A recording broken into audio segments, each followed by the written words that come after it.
வெற்றிமாறன். வெற்றிமாறன் வந்து பவர்ஃபுல் மாசான படம். மாரி செல்வராஜ். அவர் ரொம்ப தாட்ஃபுல், வெரி சோஷியல் காஸை வந்து ரொம்ப தெளிவுபடுத்துற மாதிரியான நிறைய கருத்துள்ள படங்கள் நிறைய எடுக்கிறார். கொஞ்சம் நம்மளே திங்க் பண்ண வைக்கிற மாதிரி படங்கள் நிறைய எடுக்கிறார். ரஞ்சித். அவரோட அந்த சென்னையில பேசிக்கா எப்படி இருக்காங்க அப்படிங்கறத வந்து ரொம்ப அழகா காட்டுறாரு. ஆமா, இந்த மாதிரி அவங்க சொன்ன மாதிரி இப்ப நம்ம போயிட்டு அந்த இடத்துல போயிட்டு அந்த லோக்கல் ஏரியாஸ் போய் பார்க்கணும்ல, அவர் படத்தை பார்த்தாலே இப்படிதான் இருக்காங்க அப்படின்னு நம்மளுக்கு ஈஸியா தெரியும்.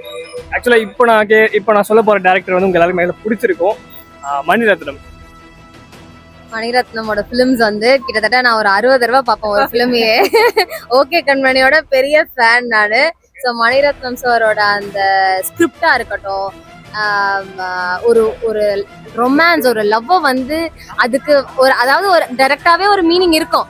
அது சுத்தி தமிழ்ல வந்து வேற மாதிரி எவ்வளவு அழகா பியூட்டிஃபுல்லா அதை சொல்லலாம் அப்படிங்கறதெல்லாம் ரொம்ப அற்புதம் அழகா சொல்லுவாரு. அது லவ் அவ்வளவுதான். அவங்க படம் ஆனாலே அது நம்மள ஒரு ட்ரீமா, இந்த மாதிரி எல்லாம் நம்மளுக்கு நடந்தா எவ்வளவு நல்லா இருக்கும் அப்படி யோசிக்க வைக்கும் அவர் படம்.